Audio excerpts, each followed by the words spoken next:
Tertúlia. Boa tarde a todos. Hoje é dia 4 de junho de 2015, quinta-feira. O número do verbete é 3.408. Ele tem 5 páginas, 42 logias e 19 máximos. O título do verbete é Inversor Projeciológico. A especialidade Projeciologia. Quem redigiu o verbete é o professor Paulo Batistella, já é um verbetógrafo veterano, né? Foram 4 verbetes, não é isso? Com esse, né? Isso. 4 com esse. Então, o professor Paulo, ele é graduado em Ciência da Computação, é mestre e doutorando em Ciência da Computação, ele é brasileiro, natural de Canoinhas, em Santa Catarina, é voluntário da Conscienciologia desde agosto de 2006, é docente de Conscienciologia desde outubro de 2007 e é tenepsista desde 2011.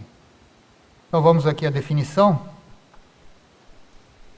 O inversor projeciológico é a consim, homem ou mulher, praticante da técnica da Invexis, atenta às realidades multidimensionais e promovendo, por meio dos estudos teáticos da projeciologia, a soltura sadia do energossoma e a autoprojetabilidade lúcida, convergentes à aceleração da história pessoal.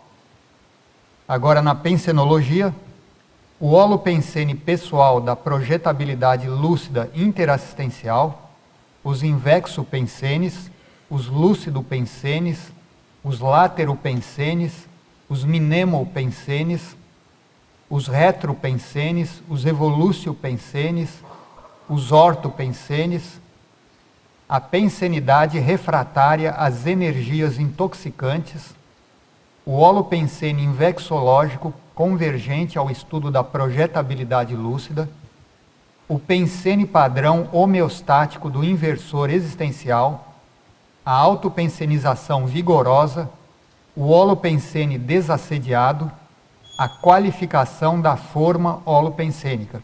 Nós também lemos aí só algumas linhas.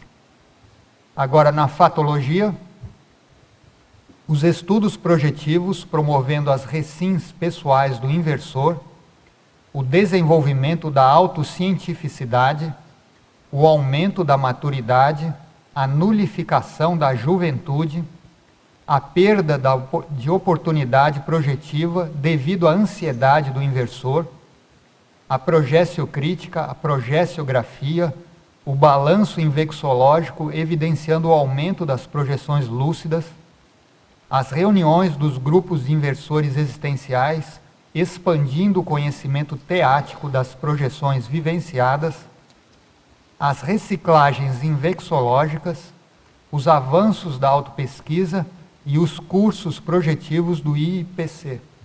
Também nós lemos só algumas linhas. Agora, na parafatologia, a autovivência do estado vibracional profilático, o reconhecimento das amizades extrafísicas, o alvo projetivo, a autoconscientização multidimensional ainda na fase preparatória da vida humana, a rememoração do curso intermissivo, a tomada de decisão influenciada pela projeção consciente, o domínio da projetabilidade lúcida incluído no maxi planejamento invexológico, a recuperação de cons, as projeções vexaminosas expondo as imaturidades do inversor, o banho energético confirmando a projeção recente, a sinalética energética e parapsíquica invexológica, os resgates extrafísicos realizados pelo inversor em companhia do amparador extrafísico, a conexão entre consciexes amparadoras e consins projetadas, mediadas pelo jovem projetor, a rememoração das habilidades extrafísicas por meio da projetabilidade lúcida, a eliminação da arrogância do inversor a partir da atuação lúcida em projeções assistenciais. Nós lemos também só algumas linhas, aí na parafatologia tem mais de 20 linhas. Depois lá na argumentologia, tem uma taxologia com 3 categorias básicas de inversor ou inversora. É o prático, o teático e o teórico. É interessante depois a gente debater essa taxologia aqui. E na remissiologia nós destacamos autoexame projetivo, invexo pensene, lei da projeciologia, maxi planejamento invexológico, progessiofilia e recim invexológica. Também tem 15 itens aqui na remissiologia. Agora na frase enfática. O estudo teático da projeciologia pode levar o inversor para neopatamares evolutivos imensuráveis.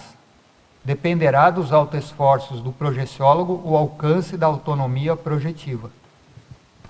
Agora aqui na questionologia.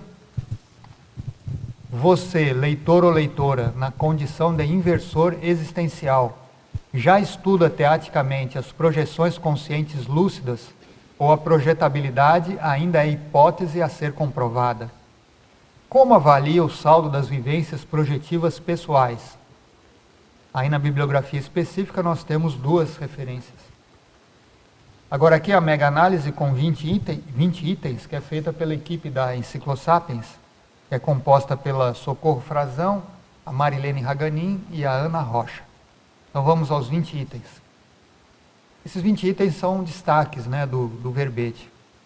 Invexopensenidade, autoprojetabilidade, maxiplanejamento, experimentofilia, invexometria, autoesforço, intermissivista, projeciocrítica, projeciografia, autonomia, neofilia, lucidez, parapsiquismo, desperticidade, interassistência, extrafisicalidade, autoenfrentamento, energossomatologia, autopriorologia e projeciologia. Bom, nós já temos aqui várias perguntas dos teletertulianos, deixa eu ver quantas já temos aqui. Para começar, nós já temos 13. Então, mas antes de começar, a gente sempre pede aqui para o verbetógrafo, para ele explicar por que ele escreveu esse verbete, o que te levou, o que te motivou a pesquisar esse tema. Bom, pessoal, boa tarde a todos. Esse tema iniciou a partir de uma demanda pessoal. Eu já estudo a conscienciologia desde 95, que iniciei o voluntariado em 2006. Então eu vi que, apesar de eu já ter publicado algumas coisas sobre inversão existencial, eu estava investindo mais o ano passado em termos de projeção. Então eu via que, por mais que eu tinha algumas projeções, eu ainda não era técnico. Então a demanda pessoal era qual foi? De se tornar técnico no estudo de projeção. E desenvolver a autocientificidade, que eu senti que eu estava em déficit. Mesmo dando aula no Instituto, já desde 2007, eu sinto que a projeção consciente ela precisa ser algo natural. Então, em alguns momentos aí do verbete, eu falo sobre a ansiedade do inversor. Então, tudo isso no início me influenciava. Eu queria dominar a projeção de uma hora para outra. Eu queria se projetar, eu trabalhava energia e ficava esperando lucidamente até me projetar. E eu vi que eu preciso ter uma calmia, uma tranquilidade, até certo ponto trabalhar a pacificação alerta e deixar o processo parapsíquico tomar conta. Então eu fui vendo que eu precisava sair de um amadorismo e ir para um processo mais profissional. Esse verbete está muito relacionado com o CIPRO, que é o Congresso de Projeciologia do ano passado, que eu também apresentei um artigo justamente com esse objetivo, de chamar mais atenção para mim a questão da projeciologia. Bom, nós vamos aqui às perguntas dos teletertulianos, mas todos vocês aqui presentes, a hora que quiserem fazer pergunta, é só interromper, levanta a mão aí, não tem problema nenhum. Tá, para a gente fazer um debate aqui. Enquanto não tiver pergunta aqui, eu vou passando aqui as perguntas dos teletertulianos. Tá? Então, o nosso teletertuliano de Curitiba, ele é um assíduo perguntador aqui. Ele pergunta ao professor Paulo, em Fatologia, na página 6, na segunda linha. Poderia explicar o termo nulificação da juventude? A juventude passaria, então, em brancas nuvens? Esse termo nulificação da juventude ele é muito proposto pelo professor Valdo desde o início com a técnica da INVEX.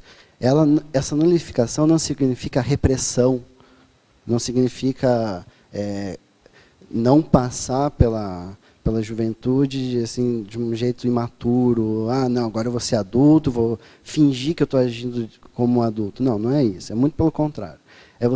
A gente trabalha com a conscienciologia dentro do paradigma consciencial. E isso envolve as várias vidas, os vários veículos de manifestação. Então, o que a gente quer dizer com a nulificação da juventude? É você, mesmo na fase da juventude, se manifestar como consciência, apesar das limitações do corpo físico, do corpo de criança que a gente tem. Mas vamos pensar em termos de serenologia. O serenão ele não precisa mais ser criança. Por mais que ele esteja, às vezes, até agindo intrafisicamente como criança, extrafisicamente ele está fazendo assistência, ele está lúcido para todo esse processo. Então eu vejo que a projeção consciente ela pode auxiliar muito o inversor nesse sentido de passar melhor para essa fase da juventude de uma forma mais madura.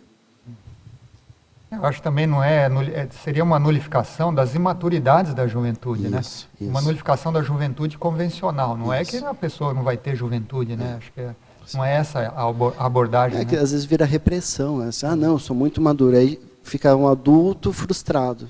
Também não adianta. Não resolve, né? Agora ele pergunta em Parafatologia, na página 7, penúltima linha. De que modo os campos bioenergéticos favorecem as lembranças da infância? E por que justamente deste período da vida intrafísica e não de outro? Na verdade, eu vou responder a última pergunta. Na verdade, pelo fato do verbete em si ser relativo a INVEX, mas ele pode ser em qualquer período da vida humana. Eu chamei a atenção desse ponto, dos campos bioenergéticos, pelos cursos que eu sempre fiz, desde o início lá do Instituto, quando eu era aluno, depois como professor. Então, eu estava lá no meio de um SCP-2, e começava a lembrar de situações minhas da infância. E eu começava a entender aquela minha manifestação. Então, se a gente quer pensar em retrocognição, em lembranças de vida passada, a gente tem que ter uma lembrança dessa nossa vida juvenil e passar por todos aqueles nódulos mnemônicos dessa vida para depois ir para algo mais sério no passado. Então, eu vejo que eu tinha muito isso, de ter um curso e lembrar claramente de situações que não é que eu era frustrado ou que me traumatizou, mas eram situações cotidianas, mas que me ampliavam uma manifestação consciencial.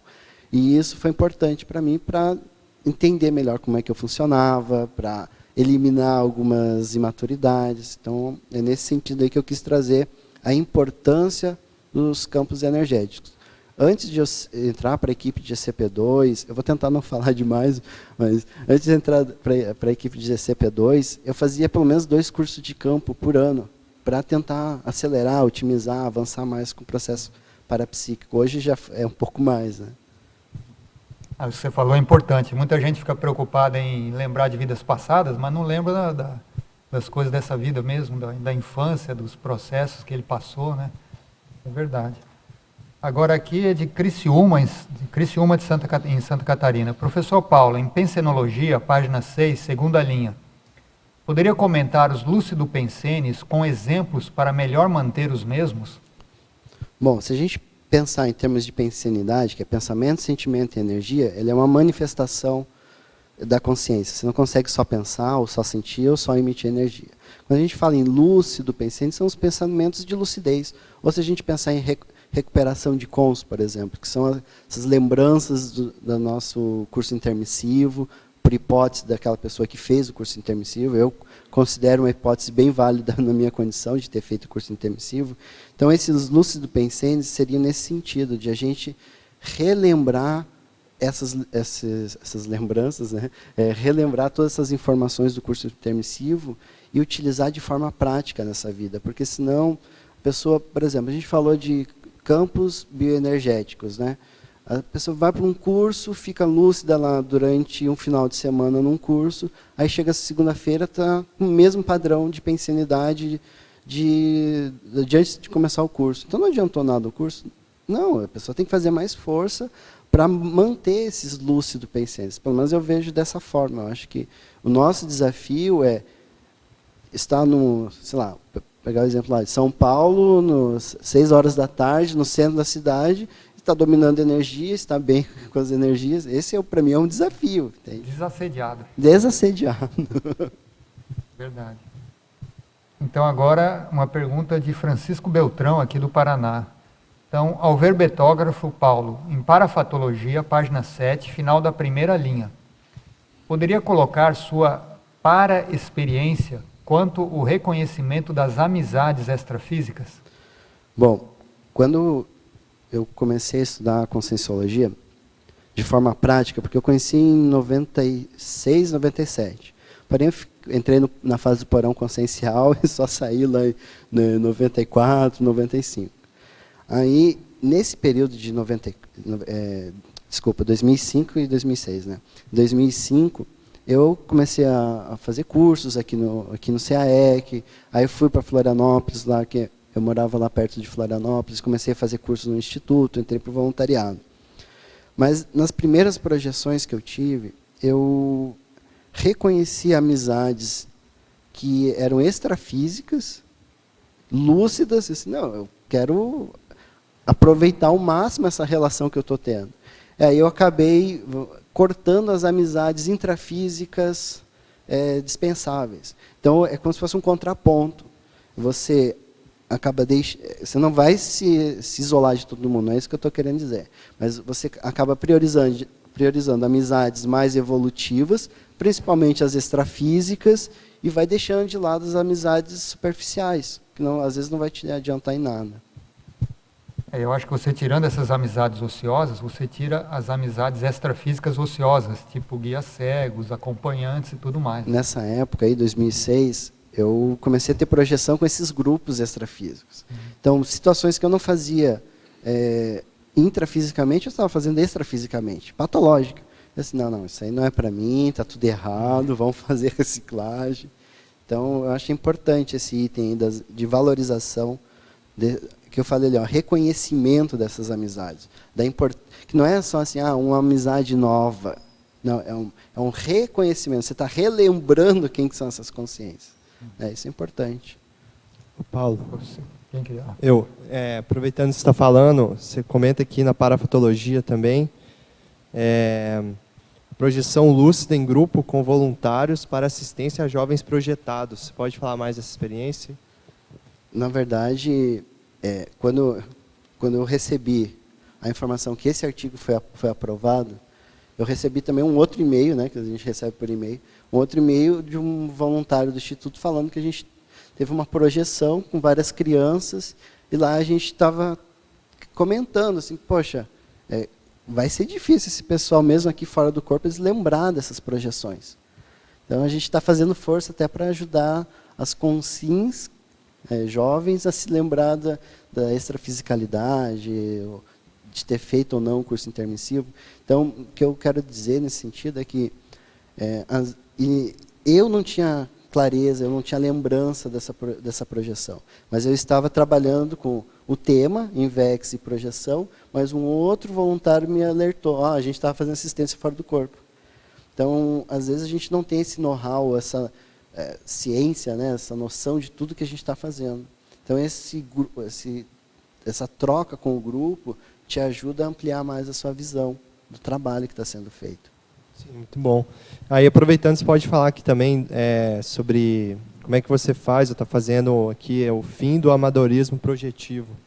Como que a gente pode trabalhar essa questão aí? Bom, eu comecei com um artigo, um verbete. Tem um livro também que já mandei lá para o Instituto, né? Então, eu acho que a gente começar a falar mais sobre isso, não só aplicar técnicas. Não é só a gente aplicar técnicas, a gente tem que ter estatística dessas informações. Então, eu vejo que a gente tem muitas informações dentro do próprio Instituto, em termos de curso, de alunos. Quantos tiveram projeções conscientes antes de começar o curso? 5. Depois do curso, sei lá, 10, 15. Então, eu acho que tem que aproveitar mais essas informações, e eu estou puxando a responsabilidade para mim, né, até como professor e voluntário, de divulgar mais essas informações, de ter mais documentação sobre isso. Eu vejo que a gente já tem muita técnica, vamos dizer, o corpus da ciência projeciologia, ela já está aí, ela já tem muita informação, mas a gente pode tirar muito mais proveito disso, nesse sentido de deixar documentado. Pode ir. Seria aplicar uma metodologia na sua autoexperimentação, né? Algo de acompanhamento, análise, coleta de dados, fazer algo mais sistematizado para você conseguir justamente entrar nesse nível mais técnico da projetabilidade. Isso tem influência enorme pelo doutorado que eu estou fazendo. Então, eu já sou da área de informática, então tudo eu sou mais técnico. Não gosto de muita coisa assim, eu tive uma projeção, às vezes a pessoa começa a relatar a projeção que não te diz nada e você não tira proveito nenhum. Então, eu já sou mais técnico, eu gosto, qual o conteúdo disso? Qual a importância? Se mudou alguma coisa ou não mudou? Então, eu vejo que essa tecnicidade ela é importante para a gente amadurecer a própria ciência, a projeciologia, mas a gente também, né, como projeciólogos. Sim, você até fala que o desenvolvimento da autocientificidade seria por aí, né? Em todos os âmbitos, não só na projeção. Né? Isso. Professor Paulo, aqui em cima. O senhor poderia fazer um esclarecimento na página 7, nas linhas 20 e 21, sobre duas frases, né? Os recessos projetivos gerados a partir das imaturidades do inversor e também o fim desse recesso projetivo a partir dos autoenfrentamentos e recins. A pergunta acerca dessas duas frases é: até quanto o inventariograma, né, a sua análise, o conscienciograma, foi aplicado para que se alcançasse, sobretudo, o fim desse recesso? Você pode falar algo acerca dessas duas frases, por favor? Tá, sua pergunta é bem ampla. Eu não cheguei a fazer inventariograma, cheguei a fazer um invexograma, né? Mas essa questão da imaturidade, eu vejo que tem relação com a projeção, mas, vamos dizer assim, eu não tenho projeção consciente porque eu sou imaturo. Então, o amparador não vai querer investir na gente porque a gente está lá cometendo sempre os mesmos erros. Porém, eu tenho que começar a me estudar, me auto-enfrentar para fazer força para eliminar esses erros, essas imaturidades, e aí começar a ter projeção consciente para, quem sabe, o amparador vir ajudar. Assim, não, o Paulo está fazendo... Ele é confiável, eu posso investir um pouquinho nele, tirar ele fora do corpo dessa vez, vai dar tudo certo. Então, o que eu quero dizer, nesses dois itens, você pegou bem, assim, que é um ciclo, né, ou é um crescendo, poderia até ser um crescendo isso. O inversor, ele tem aquela coisa do jovem, de empolgação, de querer fazer tudo, eu posso fazer muito mais que um monte de voluntário, só que isso ainda demonstra imaturidade do inversor e às vezes tem inexperiência com a própria vida. Que ele sabe que às vezes a pessoa tem que trabalhar, tem que fazer tem que ter várias demandas da vida cotidiana. E no início o inversor mora na casa dos pais e, não, vou lá e vou ajudar, pronto, né? Só tem que se preocupar com o voluntariado, às vezes, e o colégio. Então, são coisas pequenas. Porém, quando ele entra na SOCIM, se sustentar e correr atrás da vida, ele vê que tem várias demandas que tem que dar conta. E aí, essas imaturidades, elas começam a brotar, a ficar em evidência. Então, antes, coisas que você falava e criticava os outros, você começa a ver, opa, não é bem assim. Então, eu vejo que não dá para a gente chegar, olhar as nossas imaturidades, pelo menos eu faço isso comigo, e ficar com autoculpa. Eu tenho que ficar no estudo. Existe até no DAC, no Diário de Argumentos do professor Valto, um verbete que é a acertologia. A gente tem que insistir mais nos nossos acertos, eliminar os nossos erros, que são as nossas imaturidades, para cada vez mais chegar nesse autoenfrentamento. E vamos dizer assim, poxa, se eu for pensar na minha realidade, hoje eu não tenho projeção consciente e lúcida, mas pela minha condição intraconsciencial. Porque se eu estou preocupado ainda com a minha profissão, com os problemas lá do prédio, né, teve reunião do síndico lá e deu aquela confusão toda, aí você vai dormir, já fica tudo irritado com aquele processo. Gente, você não vai ter uma projeção consciente com aquilo. Você vai sair fora do corpo, vai ficar inconsciente, provavelmente vai continuar a debater, a criticar as pessoas. Então, é nesse sentido que eu estou querendo trazer, é de a gente evidenciar, analisar isso. Olha, eu fui imaturo nesse ponto, então eu preciso mudar isso, preciso me auto-enfrentar, para a gente ter uma condição mais positiva extrafisicamente. Não sei se eu te respondi.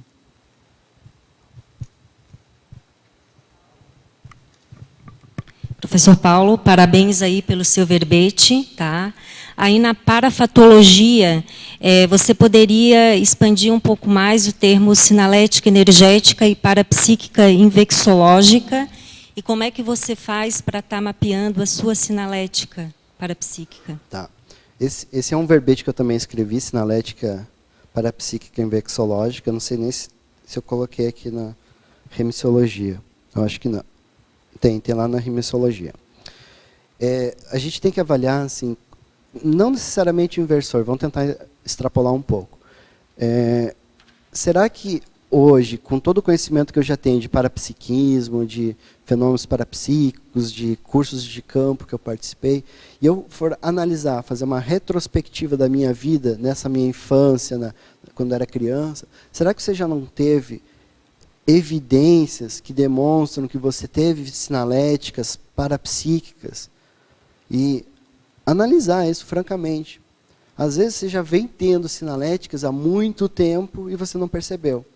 No meu caso, lá quando eu falei do verbete, eu tinha uma sinalética, tenho ainda, né, mas uma sinalética muito próxima do contato com os amparadores. Então, às vezes eu estava numa situação adversa, às vezes eram conflitos simples do dia a dia da Socim, e eu tinha uma palavra que ela vinha na minha cabeça e ela esclarecia toda aquela situação. E aí eu fui fazer uma retrospectiva da minha vida e eu fui ver que desde criança eu tenho isso. Então eu considerei como uma sinalética invexológica, que ela já vem desde lá da juventude, que eu já venho aplicando antes de uma forma sem lucidez nenhuma, de uma forma instintiva, mas hoje já de uma forma lúcida. Qual foi a segunda parte da pergunta que eu fiz? Como é que você faz para mapear a sua sinalética? O mapeamento da sinalética, tem o livro da Sandra Tornieri, né? Detalham muito essa questão. Ela tem um verbete também, mapeamento da sinalética parapsíquica, mas basicamente é você anotar. Eu tenho, desde 2010, um arquivo. Eu tenho um arquivo que se chama FEP, Ficha Evolutiva Pessoal. Aí uma das abas se chama Energossomática, e lá eu tenho lá o registro de mais de 1000 linhas de sinaléticas que eu vou anotando. E como que eu faço essa análise? Eu informo uma data de hoje, por exemplo, sinalética que eu tive, e uma descrição dessa sinalética. No início eu tentava não ser tendencioso. Essa sinalética é de amparo, essa sinalética é de assédio. Não, eu não tinha essas informações. E com o tempo eu fui vendo que, repetidamente, aquele tipo de sinalética tinha relação com o amparo, ou com um tipo de amparador, ou com um tipo de campo. Então eu vejo que a sinalética, ela não vem de uma hora para outra, ela precisa ser mapeada, estudada, e de novo vem aquele processo que a gente estava falando antes com o Pedro, que é da tecnicidade. Se eu não desenvolver tecnicidade nesse processo, vai ser, tive uma sinalética, mas com base em quê? Quantas experiências que você teve para afirmar que é uma sinalética? Vou passar para a Estela, depois a Adriana. Tá. Paulo, você poderia aprofundar, por favor, em efeitologia, página 8, o efeito patológico dos morfopensenes obnubiladores da lucidez extrafísica? Pode repetir? Efeitologia, na página 8. Qual que é o efeito? É o primeiro? O primeiro efeito. Tá, o efeito patológico dos morfopensenes obnubiladores da lucidez extrafísica.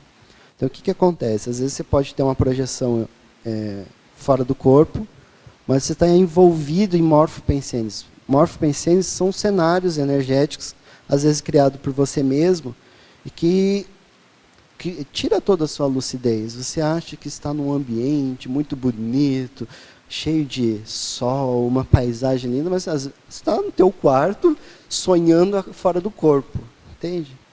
Então, esse efeito do morfopensene, ele vai te levar a uma perda de lucidez. Então, você vai ter que tentar mapear de uma forma mais clara, no teu dia a dia, a sua lucidez, para quando você estiver nessa situação, ter um estalo. Opa, eu acho que eu estou fora do corpo. Isso que está acontecendo não tem lógica, não faz sentido.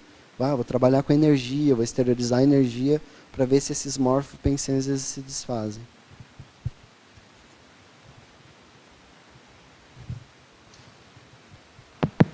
Oi. Eu queria fazer assim como uma diferenciação em quanto ao sentido da projeção, porque às vezes uno tem uma projeção e no momento não tem muito sentido, mas com o tempo, incluso anos, pode recobrar um sentido assim, junto com a evolução da cognição da pessoa. Então, eu queria assim que você falasse um pouquinho sobre isso. E também sobre técnicas de rememoração intrafísica das projeções. Eu não entendi muito bem. Pode repetir? Sim.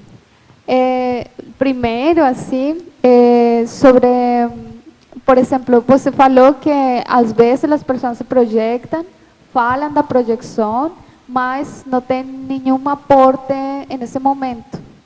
Então, o que eu estou falando é que às vezes uno tem a projeção, mas no momento não tem a capacidade cognitiva para interpretar essa projeção e no momento parece que não tivesse nenhum sentido assim. Mas com o tempo adquiere sentido. E o outro era sobre se você tem algumas técnicas de rememoração intrafísica, ou seja, por exemplo, quando uno está acordando, nesse momento, que técnicas uno pode aplicar para rememorar a projeção? Sobre essa questão ali da projeção, que às vezes você não tem uma visão clara do que realmente foi a projeção, eu vejo que o melhor é você ter um diário projetivo. Então, você já teve, às vezes, aquela experiência projetiva que você acorda lembrando de um cenário, de pessoas, porém ainda muito influenciado pelo cérebro humano. Você vê que tem coisas que não fazem muito sentido.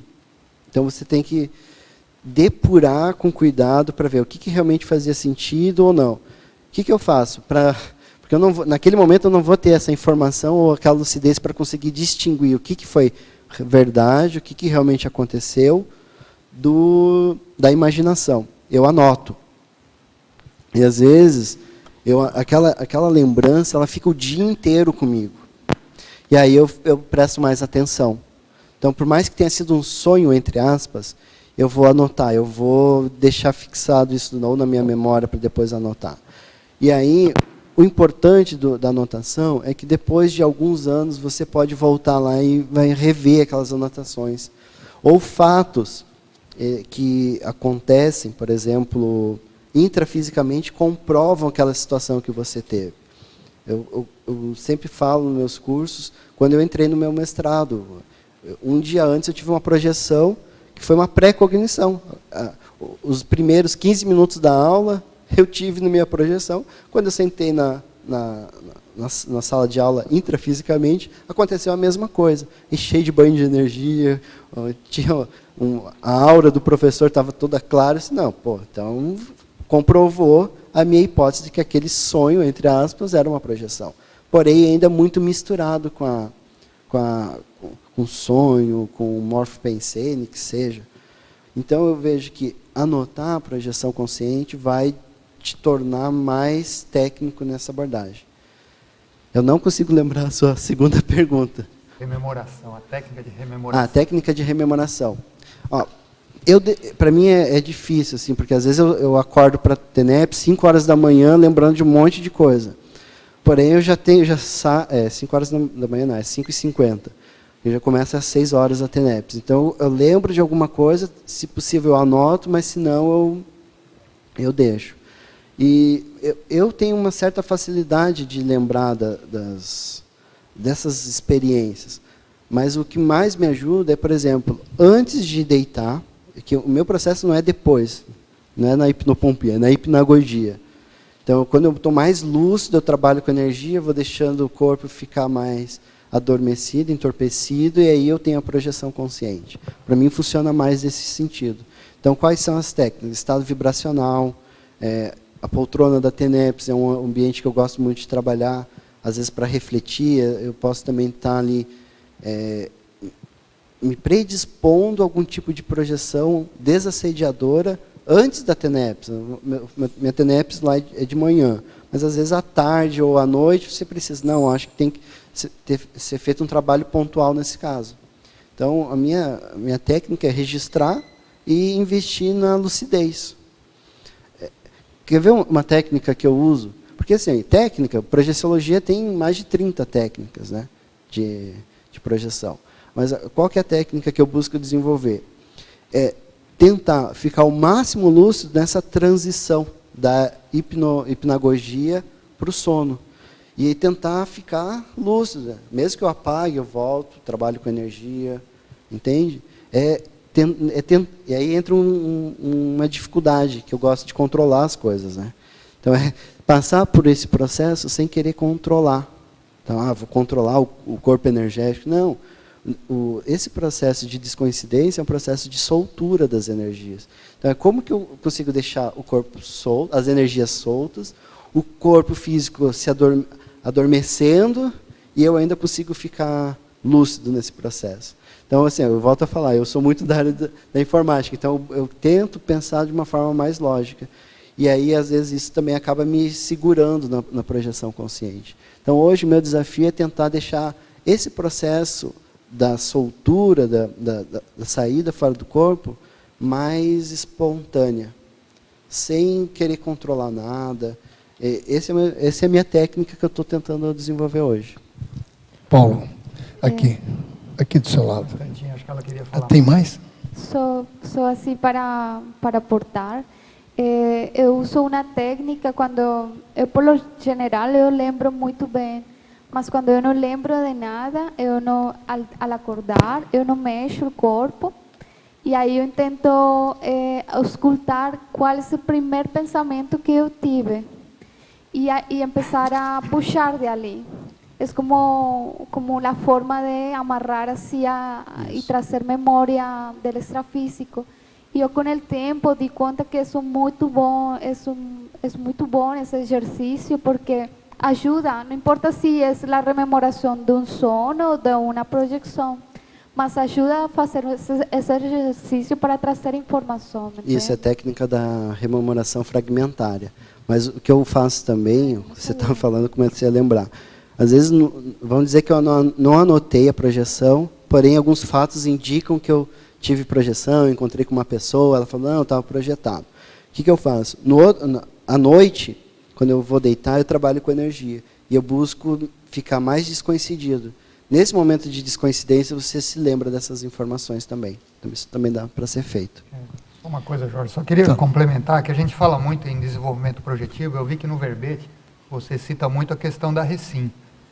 As pessoas querem desenvolver a projeção, mas não mudam. Se ela não muda, como que a projetabilidade dela vai mudar?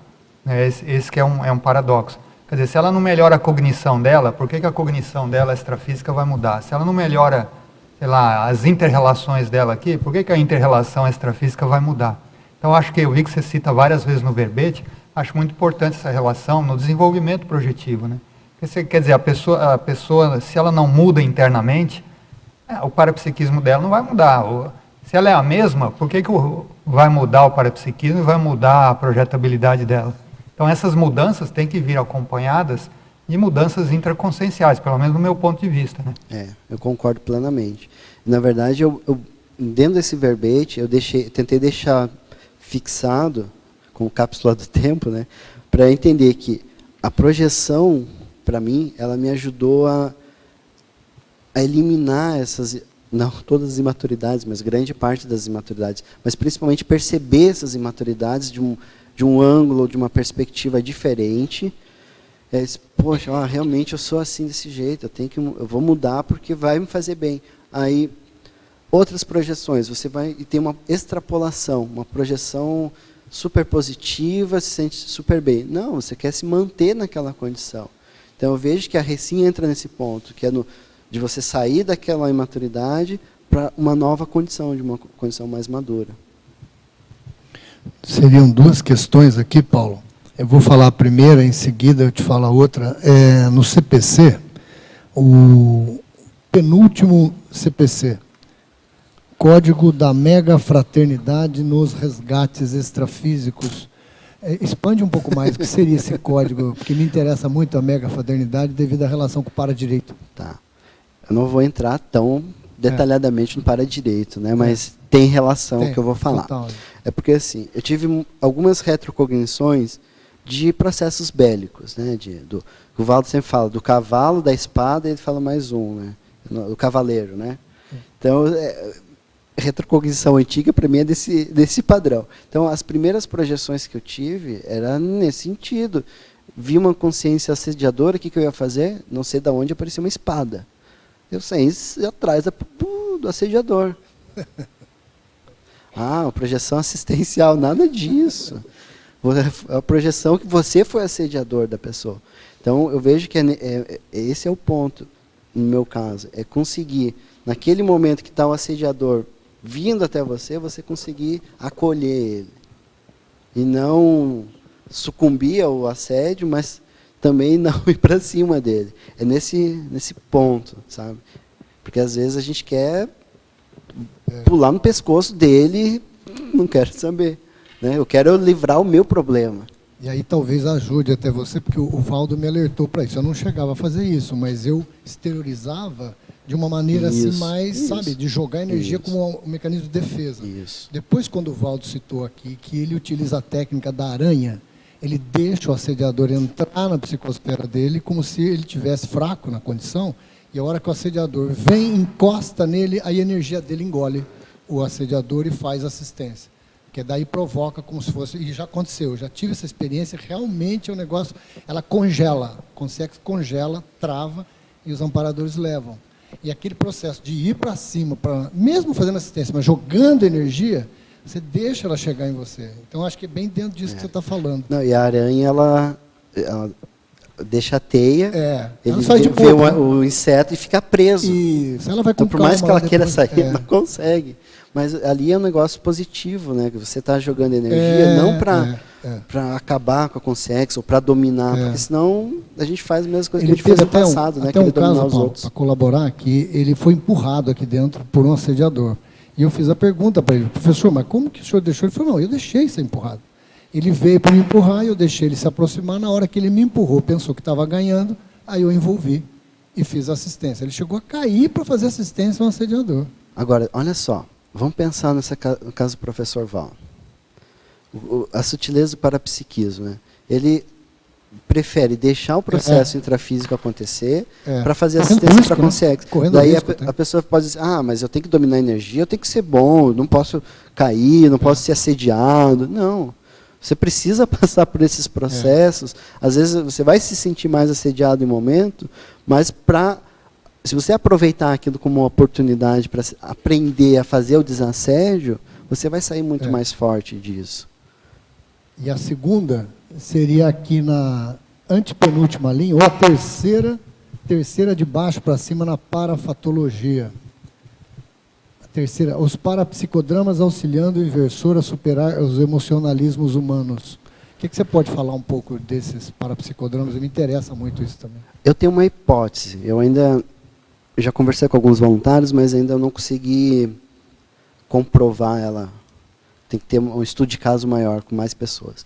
Mas, na minha opinião, os amparadores, em algumas situações, eles promovem seria um cenário, um filme pequeno de 30 segundos que mostra eu agindo em algumas situações do dia a dia e que me mostra as imaturidades. Então, ali eu vejo que não sou eu mesmo agindo, pensando. É como se eu estivesse me olhando. Assim, olha o Paulo pensando desse jeito, olha o Paulo agindo desse jeito, olha o que está acontecendo. Deixa eu entender, você fora do corpo, eles te mostram você intrafisicamente, isso? Não, você acorda com a lembrança de um sonho, só que esse sonho ele é recheado de algumas sutilezas mais características. Você consegue lembrar dos momentos de decisão sua, das discussões que tiveram, sabe? É como se você lembrasse de um contexto que aconteceu recentemente. Então, a minha hipótese é que aquilo ali, eu tenho que pesquisar mais, mas é que foi um parapsicodrama, pode ser até que o professor Valdo fala de pictográfico, né, alguma imagem pictográfica para você prestar atenção àquela situação. E comigo acontece assim, ó, acontece um fenômeno desse, dá 2, 3 dias a situação ocorre. Então, é uma hipótese que eu estou levando bem a sério, mas eu ainda não consegui entender a estrutura. Será que sou eu que estou fora do corpo? Que está acontecendo isso no cenário? Será que o amparador ele não está induzindo lembranças ou situações para eu pensar sobre isso? Então, essa é a minha hipótese que eu estou tentando entender mais. Legal. Paulo, aqui em fatologia, 4ª linha de baixo para cima, as reuniões dos grupos de inversores existenciais, GreenVex, expandiram o conhecimento teático das projeções vivenciadas. Como que você vê essa questão da projetabilidade lúcida dentro dos GreenVex? E se você já teve aquela experiência em um GreenVex, em fazer aqueles encontros extrafísicos definidos, marcados, sabe? Por exemplo, na outra semana se encontra em determinado horário. Como que você vê essa questão da projetabilidade dentro do GreenVex? E também os benefícios que isso trouxe para você? Eu não fiz essas reuniões com o GreenVex. A gente faz lá em Florianópolis com todo o grupo de voluntários. Então, eu vejo que tem muitos voluntários que relatam, que vão até a sala de aula. Então, se isso realmente for feito em nível de GreenVex, nossa, é um avanço muito grande. Eu trouxe isso porque 2008 a 2009, se eu não me engano, eu reativei o GreenVex lá de Florianópolis. Então, foram 2 anos que ele estava ativo. E eu vi o quanto a troca de informação entre os inversores ajudava a ter mais entendimento sobre a projeção. Às vezes a gente tem uma ideia ainda muito equivocada sobre o fenômeno. E o próprio... Você falou, agora estou lembrando. Às vezes a gente tem projeções com o pessoal do GreenVex trabalhando em GESCONs.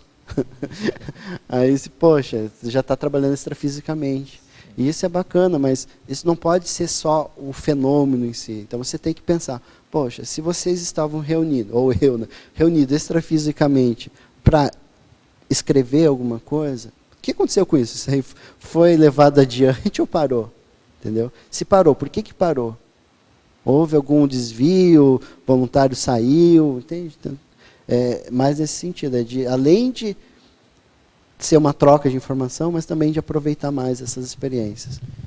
Outra coisa, eu percebo que, principalmente os jovens, né, da geração atual, a gente tem muita ansiedade. Como que você vê essa questão da ansiedade, a inversão e a projetabilidade? Quais foram as técnicas que você procurou fazer para diminuir essa ansiedade e ajudar na projeção lúcida? Bom, eu ainda estou tentando diminuir a ansiedade, porque a minha tendência é ser muito ansioso. E essa ansiedade ela tem uma relação com a sua potencialidade, aquilo que você quer fazer. Então, no início do voluntariado, eu queria fazer 50 mil coisas ao mesmo tempo. E à medida que você vai executando, você vai vendo que você vai se sentindo feliz com aquilo que você executou. E isso vai diminuindo, em parte, não completamente, a sua ansiedade. Porque às vezes você tem um trabalho muito sério para fazer. Né? Olha o trabalho que a gente faz, por exemplo, aqui com as tertúlias. É um trabalho muito sério. E isso, às vezes, gera um nível de ansiedade. De você ter que todo dia ter um verbetógrafo para apresentar um verbete. Isso gera um nível de ansiedade no grupo que está à frente. Mas isso tem que ser algo positivo. Essa ansiedade ela não pode ser travadora. Ela tem que ser para avançar. Assim, vamos mexer, vamos avançar. Agora, em relação à projeção, é o que eu estava falando. No momento de trabalhar as energias ali antes de deitar, acabou a expectativa de querer sair do corpo. O que eu vivenciei já está positivo, sabe? Eu não fico esperando ou me cobrando de nada. Então eu fico mais aberto ao que vai acontecer. Claro, buscando cada vez mais exteriorizar a energia, ampliar mais o campo bioenergético, identificar se tem algum assédio ali no ambiente. Então, às vezes, eu não vou ter a projeção, mas eu consegui desassediar a consciência. Excelente. Que o melhor para todos aconteça, né? E só mais uma pergunta. Aqui na estrangeiromologia, questão do raporte com o amparo extrafísico, né, na primeira linha. Como é que você vê essa questão do amparo, a conexão com o amparo, desde a inversão existencial e quais que foram as técnicas, não sei, que você utiliza para ter mais raporte, perceber também essa presença do amparo, conseguir mais essa conexão? Quando eu comecei a ler o 700 Experimento 2005, eu li e me chamou muita atenção aquele item lá que tem sobre invexologia, que o professor Valdo fala que os amparadores investem muito no inversor. Não porque é jovem e tal, é do nosso grupo, não, isso é coisa de guia cego, né? Não, é pelo trabalho que ele pode desempenhar lá na frente. Então, os amparadores começam a plantar desde jovem, ajudar ao máximo o inversor para ver se frutifica um inversor positivo que vai fazer assistência. Então, isso sempre me chamou muita atenção. E assim, poxa, será que eu não estou tendo amparo já no meu dia a dia e estou banalizando isso? Aí eu fui fazer aquela análise da minha juventude, né? Eu vi que momentos de decisões que eu tive alguém conversando comigo telepaticamente, eu não sabia, eu pensava que era eu comigo mesmo, aí depois eu fui ver que não era, que me botava em xeque, esse ponto, se você decidir por um lado vai ser negativo por causa disso, e se você decidir por esse lado vai ser positivo por causa disso. Eu via, poxa, pior que eu nunca pensei nisso. Nossa, é tão óbvio, fica um negócio tão claro. Então eu vi que já tinha essa relação com o amparo extrafísico antes, de eu estudar a conscienciologia, de eu me projetar. E aí quando ocorreu as projeções, essa presença de amparo ela ficou muito ostensiva. Então você sai do corpo e vê um amparador, sai do corpo e vê um amparador. Então você começa a valorizar isso. Porém, é o que a gente estava falando antes, de nada adianta você sair do corpo e ver um amparador e não fazer nada.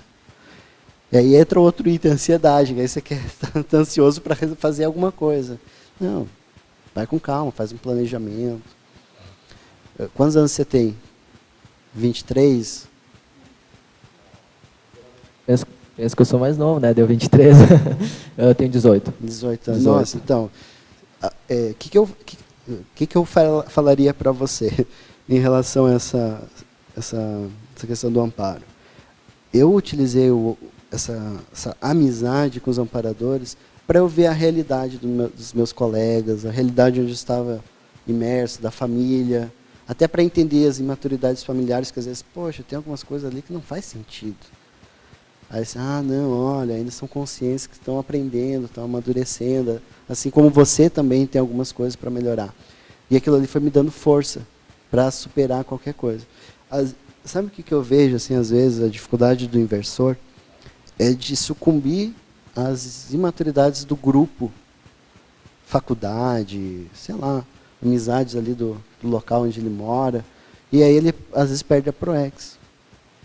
Mas, às vezes, ele ainda reprime muita coisa. Então, não, eu estou na conscienciologia, estou com tudo, e aí começa a criticar os colegas, que são imaturos. Mas ele ainda está numa postura de combate. Poxa, se os colegas querem ser maturos, tudo bem, deixa eles serem imaturos. Às vezes você está estudando com eles, você não vai sair mudar de curso, só se for um negócio muito negativo, né? Mas você não vai mudar de curso porque os colegas... Não, você vai aproveitar o momento para dar exemplo, para fazer assistência, fazer um arco voltaico, às vezes, para deixar o povo melhor, entendeu? Então, nesse ponto que eu vejo a questão do amparo, é otimizar melhor a nossa vida intrafísica, porque existem muitos fatores que podem nos desviar, né? Se a gente não tiver luz. Então, é nesse sentido. Obrigadão. Marlene? Isso, Oi, Paulo, tudo bem? Primeiro, assim, parabéns pelo verbete, eu acho que está bem, com bastante teaticidade, e eu gostaria que você falasse para nós, na parafatologia, a questão na 8ª linha, de baixo para cima, quando você coloca as projeções conjuntas, as comunidades extrafísicas de transição. Eu tenho interesse de entender melhor como é que dá essa relação aí com a tua especialidade da Invexis, até pela questão da dessoma. Então, eu gostaria de saber se você já tem experiências nesse sentido, ou se você está fazendo essas experimentações, e o que você observa, principalmente dentro da tua especialidade, que é a INVEX. E depois, a segunda, você coloca primeiro a questão das projeções conjuntas, né? E depois você coloca a inabilidade projetiva, dificultando a telepatia com CX mais evoluídas. Então, você pode assim ampliar, por favor? Tá. Em relação às comunidades extrafísicas, realmente é isso mesmo que você falou. Eu tenho uma vivência que ela... Sabe aquelas vivências que você tem, que são didáticas, que você vai passar a vida inteira falando dela, porque ela foi importante para você. Em 2008, foi uma projeção que eu tive com um colega de outra cidade, colega de infância, a uma comunidade extrafísica, e era como se fosse um congresso, com 500 pessoas, e eu, jovem, né, por isso que a questão da INVEX, né, eu fui no local e falei, olha, deixei meu corpo físico lá na Terra, e essa palavra depois eu fui ler, é a mesma que o professor Valdo usa no Projeções da Consciência. Eu nunca pensei em falar, eu sou lá da Terra. Qual a lógica? A minha hipótese é que eu já usava essa palavra extrafisicamente. Então eu fui lá, sou lá da Terra, estou lúcido, meu corpo está lá deitado, e é plenamente possível isso acontecer. Acabou a reunião, todo mundo saiu correndo. Mesma coisa se chegar lá no processo evangélico, lá e materializar o amparador e dizer, tudo isso não precisa. Porque só para explicar, tinha um amparador, então a minha intuição foi que eu fui levado até lá para fazer esse trabalho. Entende? Porque geralmente, né, por hipótese, assim, as comunidades de transição, elas geralmente são de transição mesmo. A Consex vai ali e depois ela vai seguir avante, né? Então, essa era a minha dúvida com relação a como é que tinha sido essa experimentação. E era como se fosse um congresso de sei lá, projeciologia, extrafísica. Talvez sumiram assim. porque foram encaminhadas, sei lá. Não, né? Não sei, acho que fugiram. E aí daí a segunda ali, também dentro da tua experiência, né? Como é que é essa inabilidade? O que você pode falar aí para nos ajudar?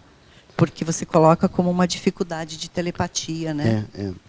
Esse item tem relação com aquele artigo do Cipro que eu apresentei ano passado, porque às vezes você vai ter uma projeção consciente com um membro da família, só que ele já está lúcido extrafisicamente, rejuvenescido, volitando, passando por tudo que é lugar, não sofre mais influência de uma parede, de uma porta. Porém, a sua família pode estar até projetada nesse local, mas eles não vão conseguir enxergá-lo, devido à falta de lucidez deles. Então, essa dificuldade que a gente tem de falar com um amparador, ou uma consciência mais lúcida, eles também têm de conversar com a gente. E aí, a técnica que eu usei lá naquele momento para tentar me aproximar extrafisicamente dessa consciência foi fazer o estado vibracional. Eu sempre falo que eu aprendi a fazer estado vibracional fora do corpo. Aí depois eu fui para o curso do Instituto e eles falam a mesma coisa. Entende? Então, esse EV extrafísico, você ficar mais sutil energeticamente, vibrando, favorece esse contato com as consciências extrafísicas mais sutis. Né? Agora, não é fácil, às vezes a consciência lá está pensionizando várias coisas, você não consegue descrever isso. Então, é uma inabilidade que a gente, no meu caso, eu preciso superar e dominar melhor. Tá bom, obrigada.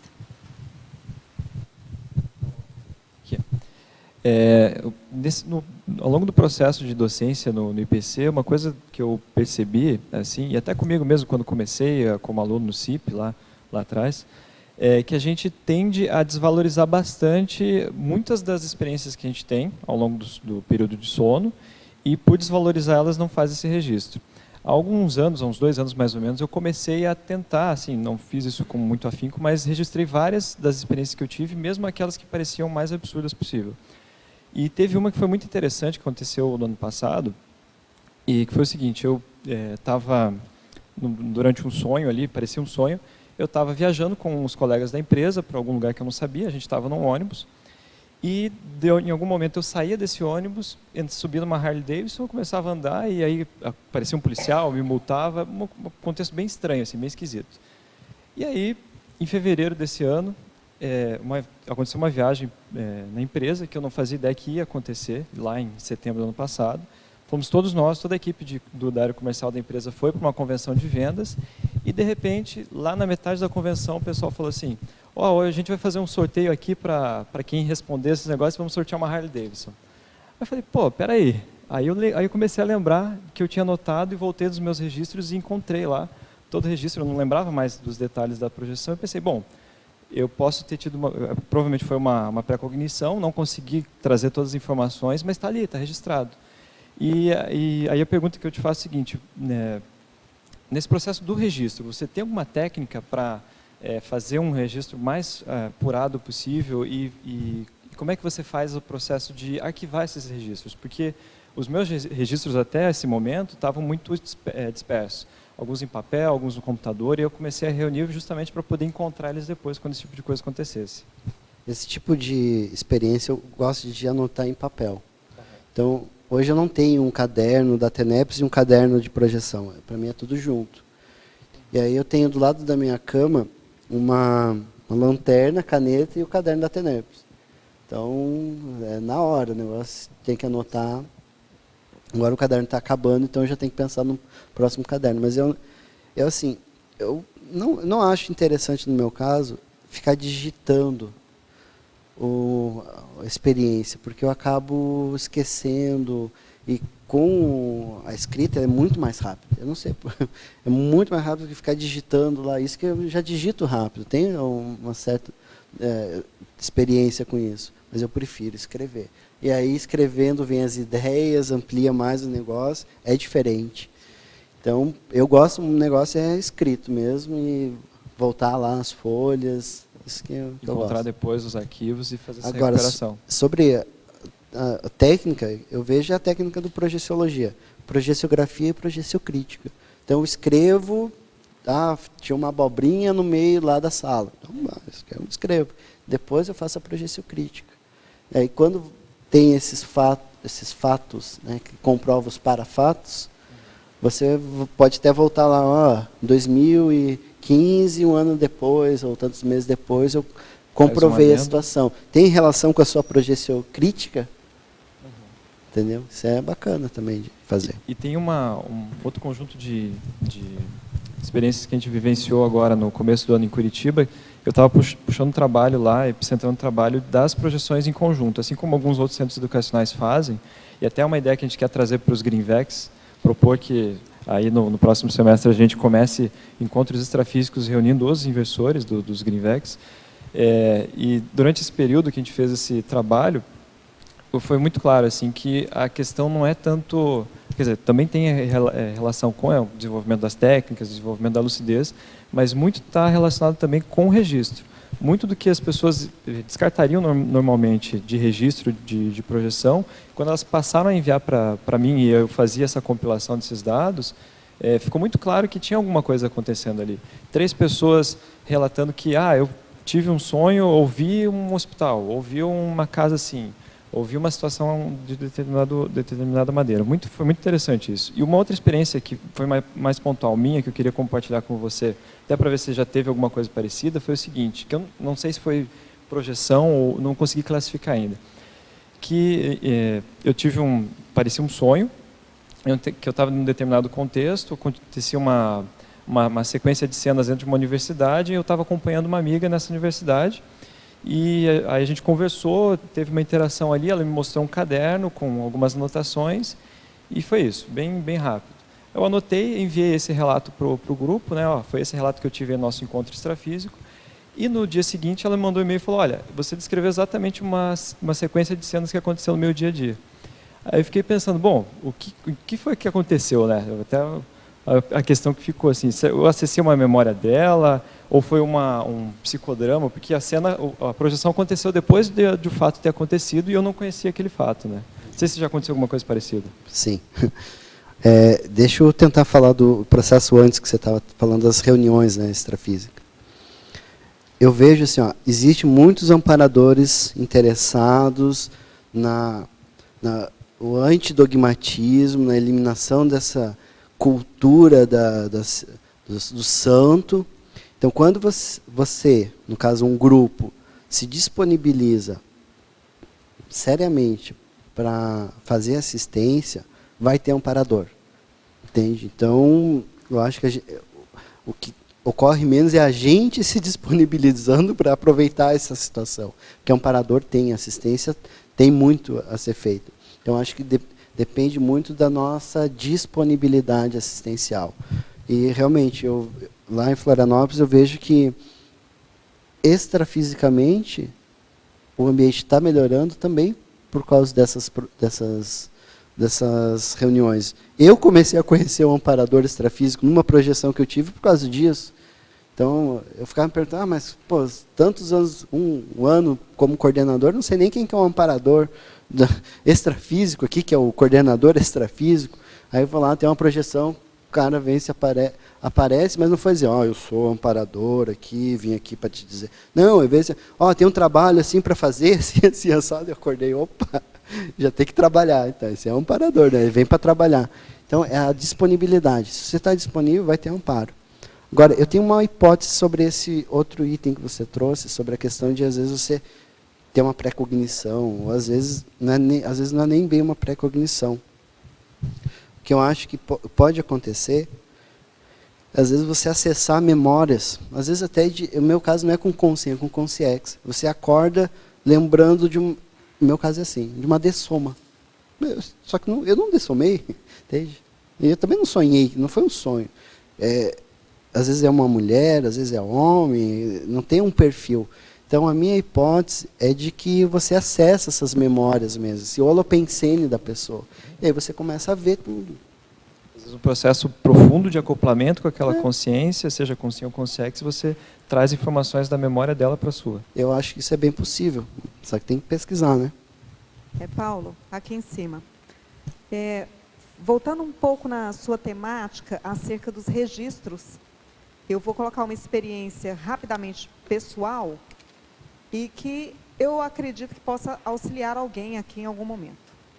Essa questão de registro é muito séria, porque, como você falou, de fato, nós costumamos banalizar o registro dos sonhos. Eu vim conhecer a conscienciologia através do meu esposo. E o que a gente passa a vivenciar? Na correria do dia a dia, nas nossas obrigações, né? A gente acaba falando assim, eu não vou separar tempo para poder fazer esse registro. Acordei agora, tem tanta coisa para fazer, eu não vou separar tempo. Com o tempo, eu me obriguei a analisar até quanto eram as obrigações que realmente circunscreviam o meu tempo e até quanto era a minha preguiça mental. A minha preguiça comportamental em separar um tempo para registrar o que era necessário. E eu tive que me disciplinar, porque isso mexe com quais as bases? De auto-organização, de disciplina, de rebeldia, de tudo, né? São trafares que existem por detrás daquele comportamento de, eu não quero registrar. Quando eu comecei a registrar mesmo com caneta e papel, eu percebi a diferença que é quando eu vou para o computador. O computador é cômodo, está na minha zona de conforto. Eu abro ali, eu digito muito rápido. Que bacana, está numa baita zona de conforto. Só que o que aconteceu com essa zona de conforto? Dificilmente eu voltava aqueles registros para analisar o que eu tinha registrado. Então, o que eu estou aprendendo ainda? Não vou dizer que já faço, algumas vezes. Eu tenho passado a registrar com papel e caneta, porque nisso está o processo de grafo-pensenidade. É muito diferente você digitar e você escrever. A nossa pensenidade é totalmente diferente entre um processo e outro.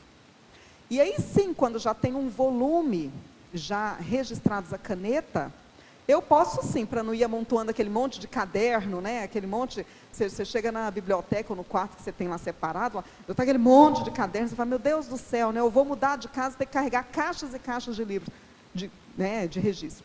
Eu posso sim pegar aquilo lá e mandar para o computador, porque nesse processo de eu digitar o que eu já anotei à mão, me obriga a rever os antigos registros. E é interessante que quando você vai transportar isso para o computador e começa a ver, fala, nossa, começam a haver sincronicidades, encaixes de peças de 2, 3 anos com aquele ano, você fala, nossa, então é muito bom. E você acaba mantendo, a gente acaba nem desfazendo daquele registro escrito. Mantemos o do computador e ainda mantemos também o do registro escrito. E que ajuda muito na autopesquisa, na análise de cada um de nós, no nosso comportamento, quando nós queremos fazer uma coisa ou outra. Então, fica a dica. Eu vejo que, além disso, o mais importante não é se ela escreve a caneta ou no computador, ou se ela usa sei lá, um gravador. O mais importante é ela anotar. E ir bem nesse ponto que você trouxe, eliminar essa preguiça mental. Eu acho que isso é o mais importante, acabar com a preguiça mental, se a pessoa reconhece isso, né?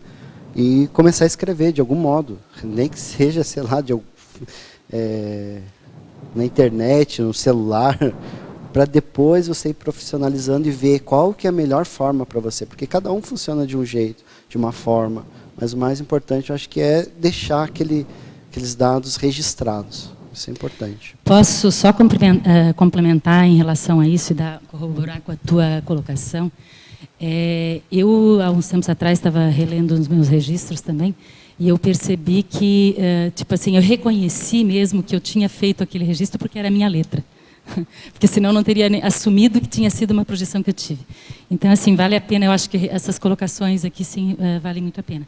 Ô, Paulo, só em relação aqui na crescendologia, na última linha, eu gostaria que você desse uma ampliada aqui com crescendo da recomposição holossomática por meio da projeção volitativa. Queria entender um pouquinho mais sobre essa questão, Paulo. Tá, crescendo a recomposição holossomática por meio da projeção volitativa. Isso.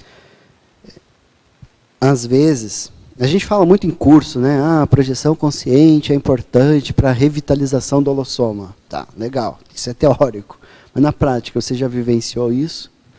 É outro ponto mais sério, né? Esse item tem relação com o artigo lá que eu publiquei no Cipro. Tive também uma projeção volitativa, e quando eu voltei cheio de energia. Era de madrugada, não tinha como eu ficar deitado e não anotar. Parecia que tinha um amparador assim, jogando energia, levanta da cama, sai daí, vai anotar o negócio. E quando eu estava anotando, muita energia em cima daquilo. É nesse sentido, você acaba tendo projeções, né, por isso que é o crescendo, você vai tendo projeções e essas energias extrafísicas vão te revitalizando. Claro que não vai ser uma projeção só que você vai ficar super bem. Não, às vezes você vai ter que ter várias experiências, várias projeções volitativas, vai te reconectar lá com o seu curso intermissivo, e aquilo ali vai te trazer uma segurança maior. Enfim, existem várias possibilidades que a gente pode estar pensando nesse sentido da recomposição holossomática diante de uma projeção consciente. Eu vejo que um dos problemas grandes que existe, assim, principalmente dos nossos alunos, pessoal que vem de primeira vez, é a dificuldade de pensar holossomaticamente. Então, a minha atuação aqui, eu movimentei minha mão, ela é uma ação holossomática. Então, eu envolvi energia, envolvi meu psicossoma, meu mental soma. Então, eu vejo que a projeção consciente, ela vai nos levando para essa lucidez do holossoma. E aí, quando eu falei ali no crescendo, né, da questão holossomática, é nesse sentido que a gente pode aproveitar a projeção consciente para ter uma manifestação, até no nosso dia a dia, mais holossomática. E não só uma atitude somática, quando eu estou lá na minha empresa ou quando estou em casa. Às vezes a pessoa...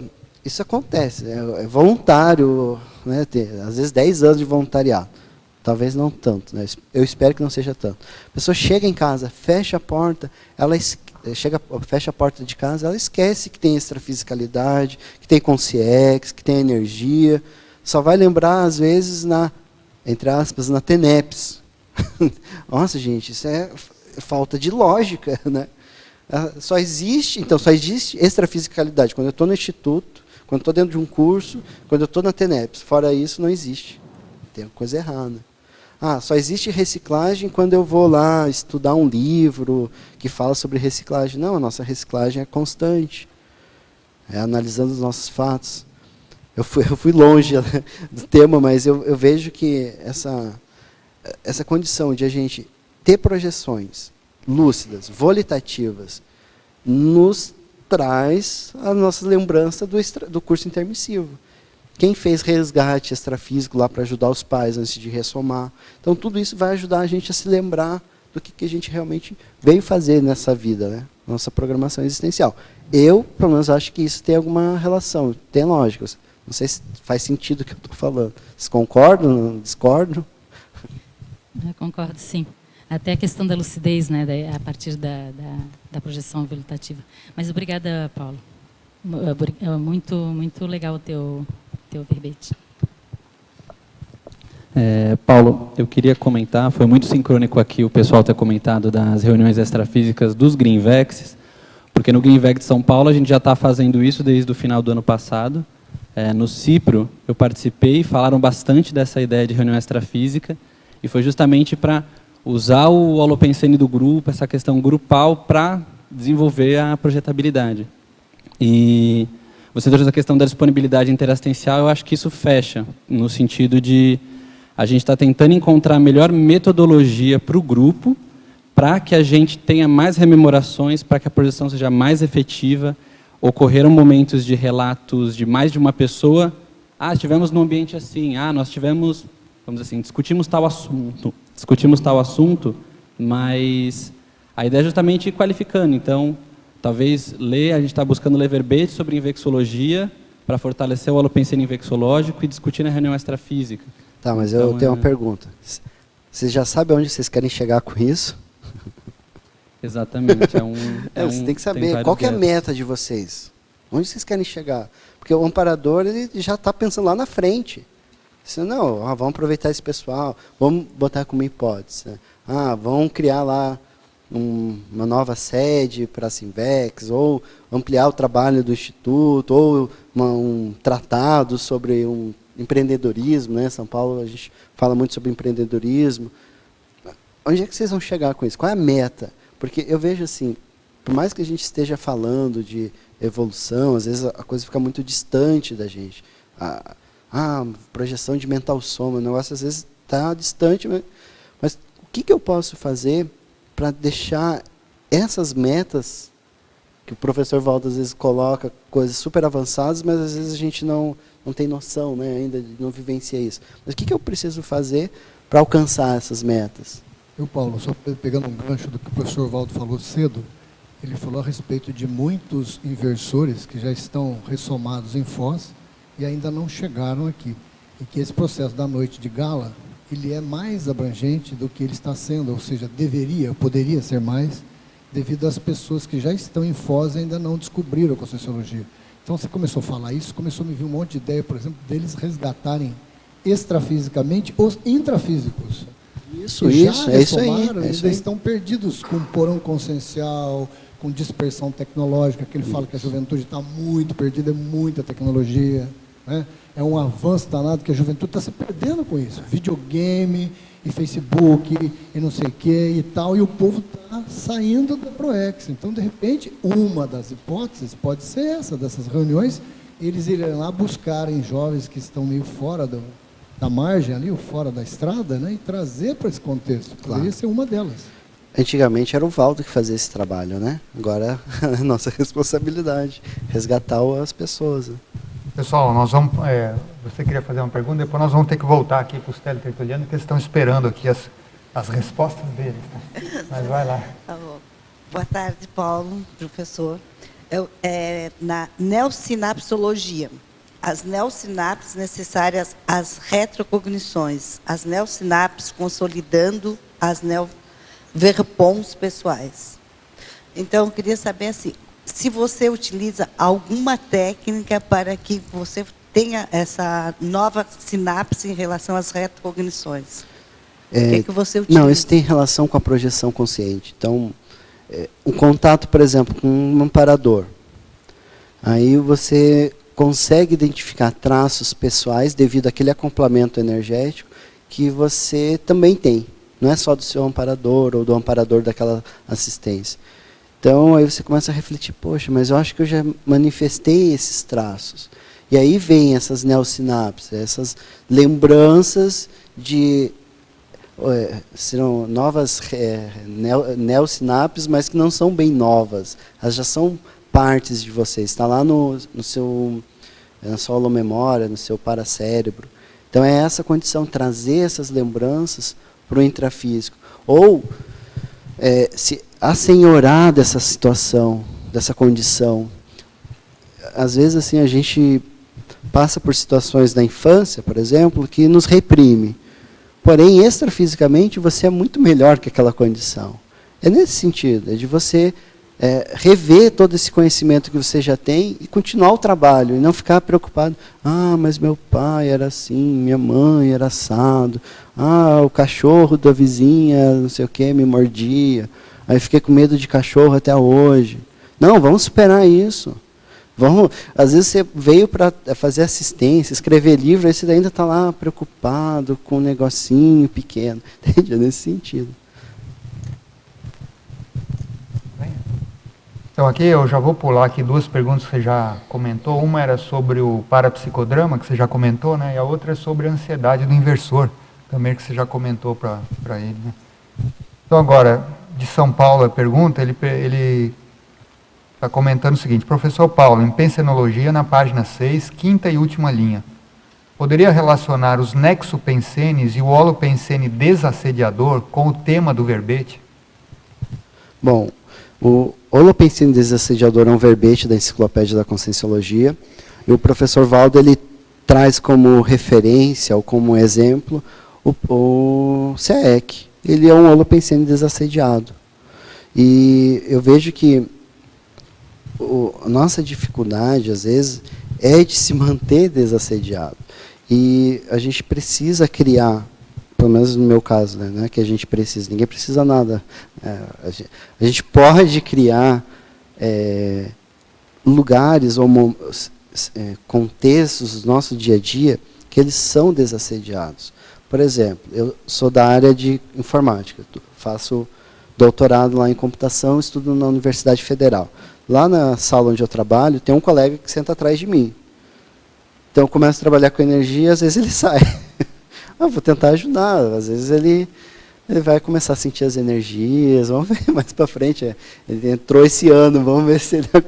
Ou eu ou ele sai, né? Porque às vezes você começa a trabalhar com energia e incomoda. Eu vejo que eu tenho muita afinidade com a pessoa. Então, o meu objetivo, por exemplo, lá nesse local onde eu trabalho, é criar um holopensene desassediado. A projeção consciente entra também nesse ponto. Às vezes você pode colocar como meta uma projeção nesse local para limpar, para fazer assistência. A sua casa. Por exemplo, quando eu vejo que eu estou assimilado energeticamente ou assediado, quando eu pego aqueles ônibus lá às 6 horas da tarde, cheio de gente, para andar, período, vamos dizer que se não tivesse trânsito ia ser 12 minutos, com trânsito leva 1h30, imagina, né? Eu vou sair, vou a pé, né? Mais rápido. Só que às vezes chove, e aí você fica assimilando as energias e tal, e tenta fazer EV para desassimilar. Chega em casa, você está uma bolha de energia lá que não consegue pensar direito. O que eu faço?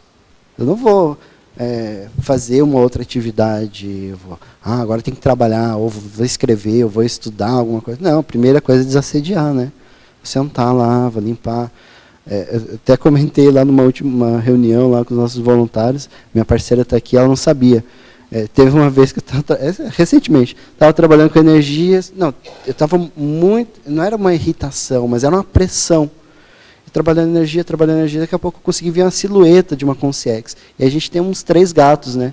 Aí teve um gato que quando eu comecei a trabalhar energia, ele foi ali comigo. Os outros saíram tudo correndo, né? Mas ele começou a olhar para cima, ver onde estava aquela silhueta e saiu correndo.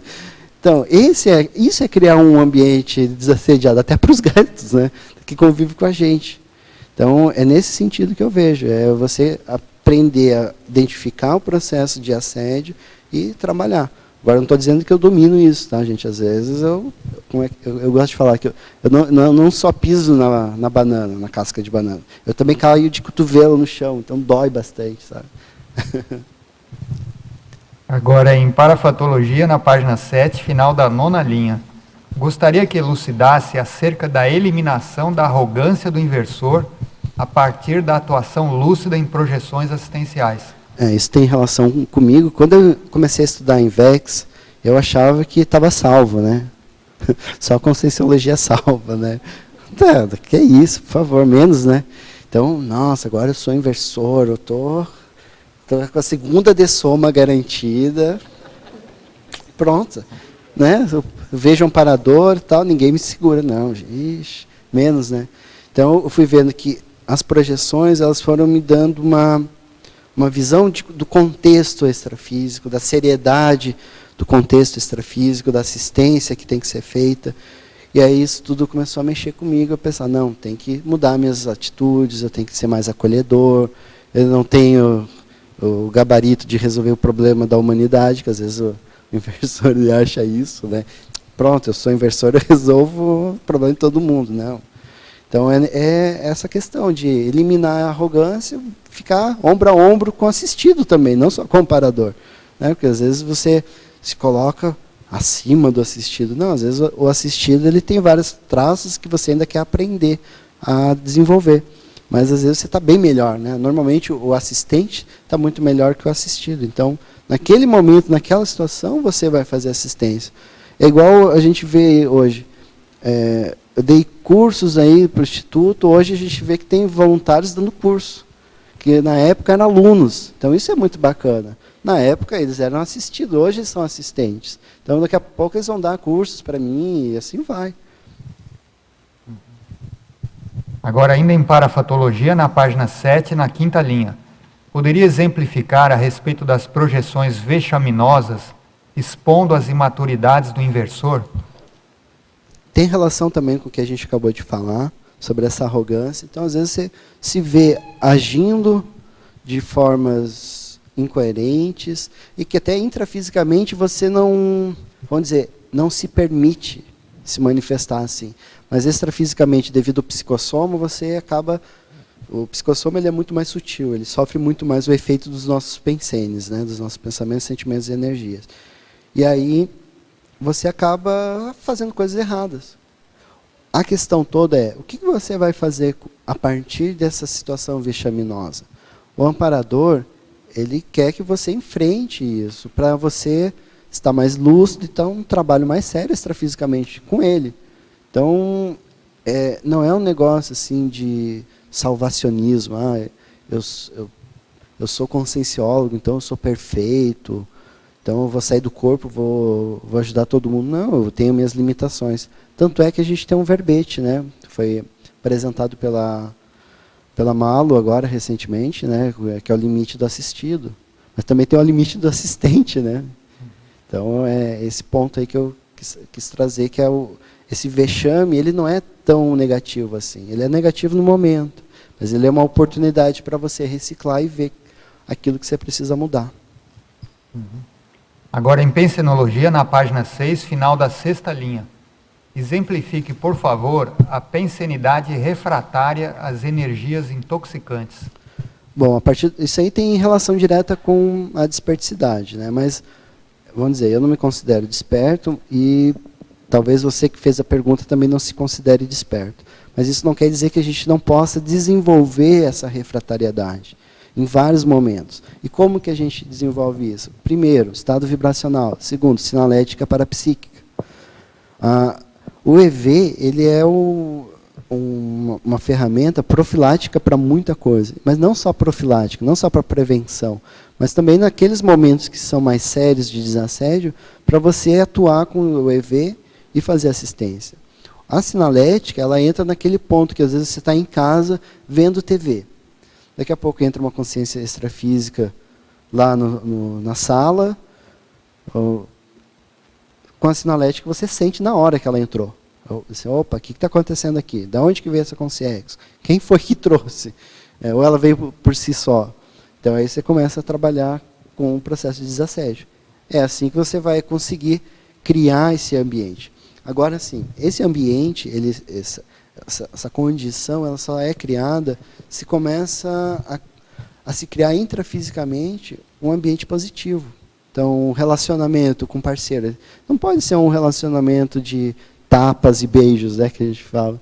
Não pode ser de briga constantemente. Não é que a dupla evolutiva não vai ter briga. Não, vai ter discussão.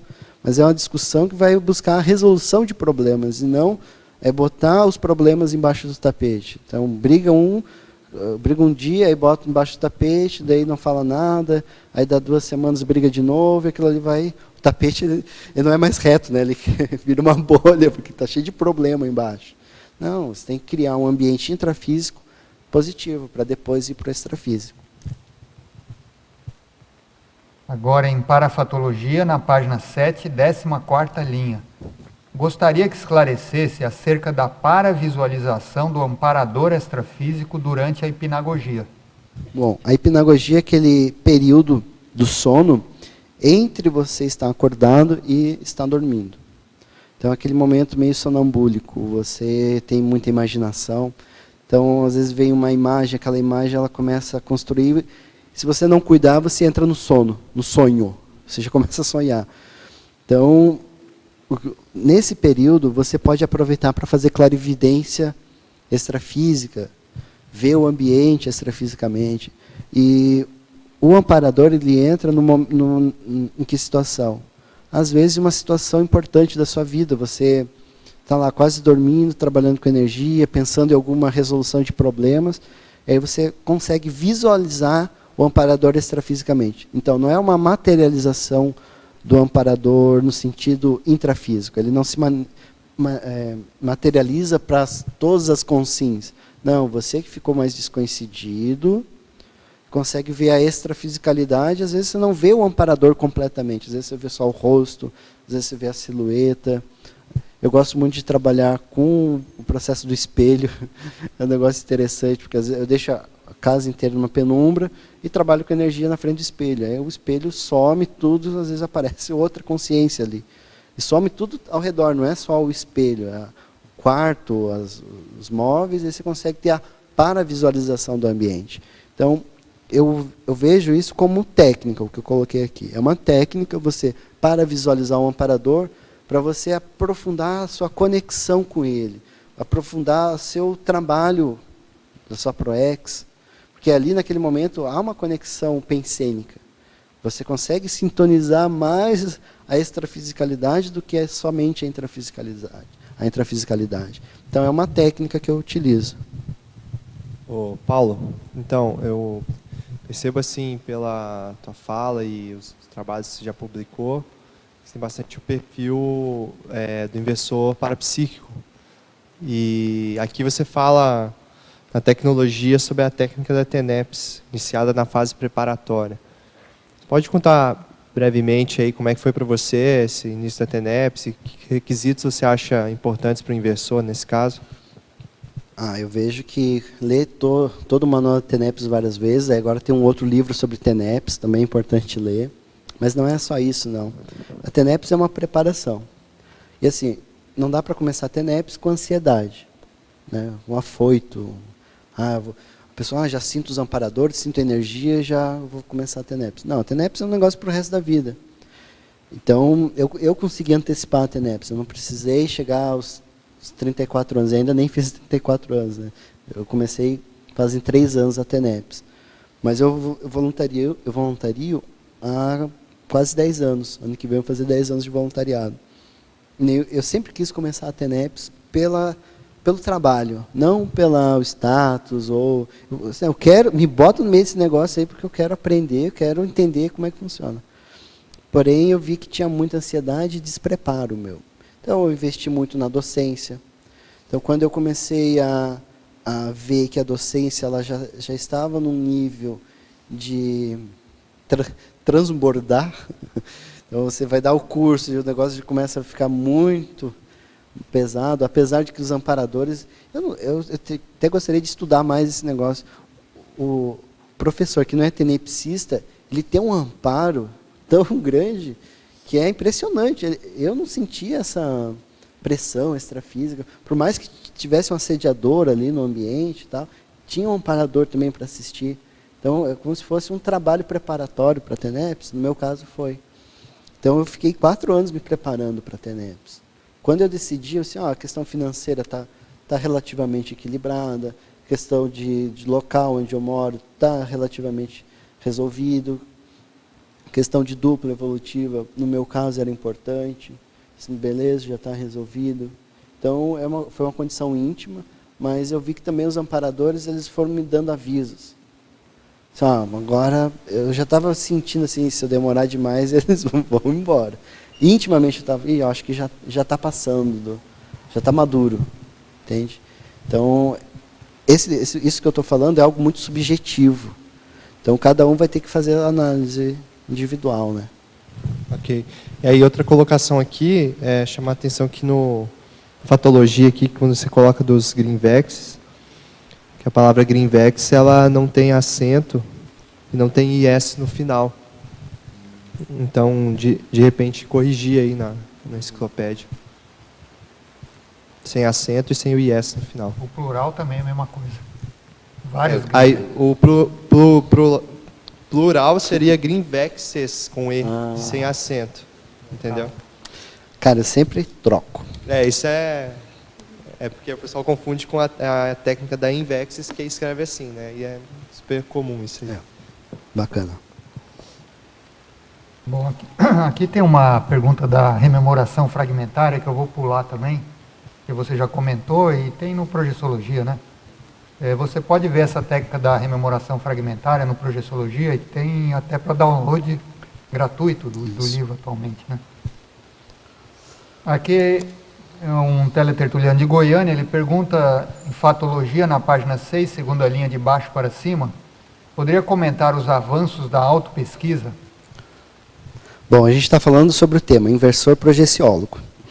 Então, aí a gente já consegue situar a nossa autopesquisa. Então, eu estou falando aqui do quanto que o inversor ele consegue ser realmente um pesquisador, um projeciólogo. E o que eu quis dizer com o avanço da autopesquisa é no sentido assim, da pessoa que sempre fala, eu estou na minha autopesquisa. Não sei o que, leve para a sua autopesquisa. Ela está sempre autopesquisa. Bacana, mas você não vê nenhum resultado. O negócio é muito uma palavra guarda-chuva para se proteger. É quase um mecanismo de defesa. Por isso que eu coloquei ali, o avanço da autopesquisa. Então, como inversor e como projeciólogo, eu busco avaliar o quanto que eu estou avançando dentro dessas especialidades. Porque se eu estou estagnado, alguma coisa está acontecendo. Às vezes você está com alguma dificuldade, ou às vezes você já está priorizando outro tema, às vezes não é mais, você já dominou a projeção, dominou a INVEX, agora é, sei lá, TENEPS, desperticidade. Então eu vejo que a pessoa tem que fazer essa análise bem fria e bem detalhada da sua autopesquisa. Ela está avançando ou ela está simplesmente em banho-maria, né? Acabou, você está com um navio lá, com velas, e acabou o vento. Então, marasmo total, né? Meses daquele marasmo. Paulo, em tecnologia, segunda linha, a técnica da chapa quente, poderia aprofundar? Essa é a técnica da conscienciologia, né? A técnica da chapa quente. O que quer dizer isso? Em várias situações do meu voluntariado, eu me deparei com essas situações. Você se sente, às vezes, inapto a assumir uma atividade, sei lá, assumir o Greenvex, assumir a docência. Aí chega um professor, não, vamos fazer a sua prova aqui. Aí você vai lá, passa na prova. Assim, ixi, minha visão estava errada de mim mesmo. Essa é a técnica chapa quente. Você está trabalhando aí, está estudando o que é Invex? Bacana, vamos fazer o Greenvex então. Sabe, é você antecipar etapas para a pessoa, para mostrar para ela que ela já pode fazer isso. Então, eu gosto de um exemplo que eu tenho, que é, a gente está há 4 anos com um programa lá em Florianópolis, de entrevistas na TV. Nessa época eu estava assumindo a coordenação lá do técnico científico e tal. O primeiro que deveria ir nessas entrevistas seria eu. Só que eu nunca gostei de mídia. Hoje, tem um problema que eu falo, não paro, né? Eu tenho que ter cuidado disso. Mas foi a chapa quente, não tem ninguém. Quem que vai? Ah, eu? Não, eu vou. Se tem vaga, se vocês permitem. Aí, às vezes, vem o pessoal aqui da sede, né? Não, Paulo, você tem disponibilidade para dar um curso assim, assim, assado, em outra cidade? Não, eu vou. Mesmo, às vezes, achando que eu não sou a melhor pessoa. Mas se, por um momento, o pessoal diz, tem disponibilidade, a gente acha que você tem perfil, eu aproveito essas oportunidades, eu não deixo passar. Ah, que egoísta. É um egoísmo inicial, mas para ajudar mais as outras pessoas. Isso é muito comum dentro da inversão existencial, porque o inversor, geralmente, a maior dificuldade dele é falta de experiência, né? E por essa falta de experiência, muitas vezes acaba tendo baixa autoconfiança e achando que não é capaz de realizar determinada tarefa. Como tu disse, foi aberto aquilo ali, a possibilidade, porque provavelmente tu tem potencial para realizar aquilo, né? E se não deu, volta atrás depois, vai em frente. A chapa quente sempre dá um calorzinho, mas não chega a queimar. A pessoa não sai chamuscada. Não vai torrar. Não vai torrar. Aqui tem uma outra pergunta de ansiedade, mas como é uma teletertuliana da Cidade do México, vamos responder de novo para ela. Ela está perguntando o seguinte: professor Paulo, como pode reduzir a ansiedade? Ansiedade poderia ser auto e heteroassédio? Com certeza. Primeiro auto, né? Depois hétero. Uma técnica que eu gosto de fazer, hoje eu não faço tanto, devido, eu acho que o processo que já está mais automático para mim, mas trabalhar com energia na frente do espelho e pensar nessas metas, pensar nisso que está te incomodando, nessas suas prioridades. Eu tenho que fazer isso, tenho que fazer aquilo, e a pessoa acaba se assediando. No meu caso, assim, mais grave foi quando eu passei por várias empresas no mesmo ano, profissionalmente, antes de começar o mestrado. Então eu via, tem que continuar, tem que fazer força para ir em frente, e aquilo ali ia me dando segurança. Então eu eliminava aquela ansiedade de, não, vou chutar o pau da barraca e vou resolver o problema. Não, trabalhava com energia, ficava mais confiante, vinha o amparador, vinha os assediadores também, mas daí a gente ajuda, né? A gente tem corpo físico, a gente tem muita energia para doar, encaminhava, me sentia bem com aquilo. Poxa, olha só, mesmo com toda essa pressão, eu estou indo em frente, então eu vou continuar indo em frente. Está sendo importante para mim, eu não vou recuar, não vou andar para trás. Então, no meu caso, essa questão da ansiedade, ela me atrapalhava nisso, nas tomadas de decisão. E aí, a extrafisicalidade, trazer a extrafisicalidade para o meu dia a dia me ajudou a superar isso. Claro, em partes, né? Sempre, isso é um contínuo, não vai acabar, agora eu já resolvi tudo isso. Eu ainda sou muito ansioso, os voluntários lá de Floripa, eu sou coordenador lá, às vezes eles sofrem, porque eu quero resolver o negócio rápido e tal, opa, calma, Paulo. Estou aprendendo a ser mais tranquilo. Só uma questão dessa questão da ansiedade, né? A pessoa ansiosa, ela também falou, quer resolver 1000 coisas ao mesmo tempo. Então é importante colocar o que realmente é importante fazer naquele momento, naquele meu momento ali de vida, o que realmente eu preciso fazer. Né? Às vezes, dessas 1000 coisas que tu tem para fazer, tu vai tirar a 100 ali que realmente importa. Então, isso ali também já diminui a tua ansiedade. Né? Eu acho que ela escrever, talvez, as prioridades dela ajuda, né? Eliminar esse... Eu fazia assim, plano A, B, C, D e E. Para tomar uma decisão, e aí eu ia em frente com aquilo. A ansiedade, você pode fazer isso, escreve, faz uma lista de prioridades. Outra coisa que ajuda, ansiedade é uma emoção, é você trabalhar com emoção. Por exemplo, fortalecer a sua intelectualidade, a sua cognição, né, isso ajuda, você criar um espaço para você estudar. E outras coisas é trabalhar no físico, por exemplo, fazer relaxamento muscular, respiração rítmica. Isso às vezes ajuda. Terceira coisa é você trabalhar com energia, né? O energossoma é o amortecedor entre o psicossoma e o soma. Quarta coisa, nada disso deu certo, procura ajuda. Né? Para isso tem psicólogo, psiquiatra, né?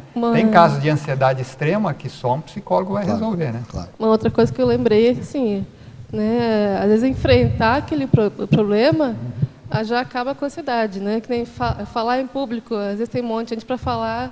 Deixa para falar lá no final, fica ali sofrendo o tempo inteiro, né? Aí vai chegar a minha vez. Porque ele não vai lá e fala de uma vez. Mas precisa se e enfrentar, acaba com aquilo, né? Então, professor Paulo, em Parafatologia, página 7, terceira linha, poderia explanar a rememoração do curso intermissivo? Bom, esse é uma das grandes motivos que eu busco estudar também a projeção, né? Cada vez lembrar de uma forma mais clara o curso intermissivo. Porém, não é um processo fácil, simples. Às vezes você tem indícios, lampejos, cenas que passam rapidamente. Isso aqui tem relação ao curso intermissivo. Por isso que eu vejo que a gente precisa investir na projeção. Projeção consciente vai nos ajudar a lembrar dessas cenas, dessas experiências que a gente vivenciou antes de ressomar. Eu acho que vamos mais rápido, então, resumir. Não precisamos ficar ansiosos. Não fica ansioso. Aqui ela pergunta, agora do Rio de Janeiro, em Fatologia, na página 6, primeira linha, poderia expor quais recins foram promovidas por você através dos estudos projetivos? Como foram suas percepções gradativas? Bem pessoal essa pergunta, né? Você está pegando. Bom, bacana. Bom, eu tive muitas reciclagens. Desde essa que a Bruna acabou de falar, de perder o medo de falar em público, a timidez. A questão intelectual, hoje, não é uma barreira para mim, antigamente era uma barreira. Eu me sentia inteligente, mas eu nunca lia. Era uma falsa sensação de ser inteligente. Então, há praticamente 10 anos aí que eu investi no voluntariado, também investi mais na minha carreira profissional. Então, hoje, com o doutorado e tal, eu me sinto muito mais seguro pelos desafios que eu enfrentei, pelas situações que eu enfrentei. Situações, às vezes, até de desistir do negócio. Não, melhor seria você abrir mão disso tudo. Eu, não, isso aqui é importante para minha ProEx, eu vou em frente.